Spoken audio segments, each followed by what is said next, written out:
হও যদি তুমি নীল আকাশ, আমি মেঘ হব আকাশে।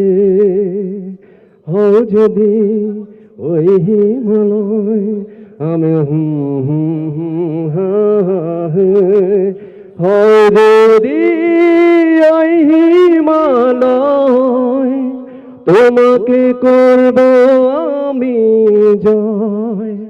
তোমাকে চাই, তোমাকে, তুমি যে আর কারণ বলতে পারি আমি নির্ভয়ে, তুমি আছো হৃদয়ে। এই ছবিটা আমার আমার প্রয়াত আমার বাবা, ফিল্মের বাবা হাসিবুল ইসলাম মিজান সাহেব আমাকে ভালোবেসে চলচ্চিত্রে হিরো বানিয়েছিলেন। আমি যখন রাজি হই না তখন 1 বছর প্রায় আমাকে বোঝালেন যে গল্পটা শুন, দেন তুমি আছো হৃদয়ে। এই ছবিটি করার সাথে আমার একটা চুক্তিপত্র ছিল, সেটা হলো 3টা ছবি ওনাদের প্রযোজনা সংস্থার আমাকে শেষ করতে হবে। এই ছবিগুলো শেষ না হওয়া পর্যন্ত আমি কারো ছবি করতে পারবো না।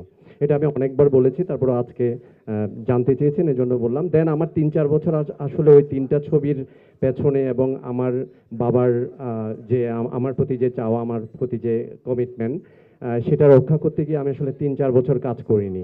এর ভিতর চলচ্চিত্রের অনেক কিছু চেঞ্জ হয়ে যায়, অনেক অনেক ব্যাপার ঘটে যায়। তারপর 2012 থেকে আবার হয়তো আমি টুকটাক কাজ শুরু করি। এর ভিতর প্রায় 4-5 বছর চলে যায়। এই তো আমার আবার ফিরে আসার ট্রাই করা, এই তো এখন আবার নিয়মিত কাজ করার ট্রাই করছে। আপনাদের ভালোবাসা পেলে ইনশাল্লাহ আবার নিয়মিত কাজ করতেছি এবং করব।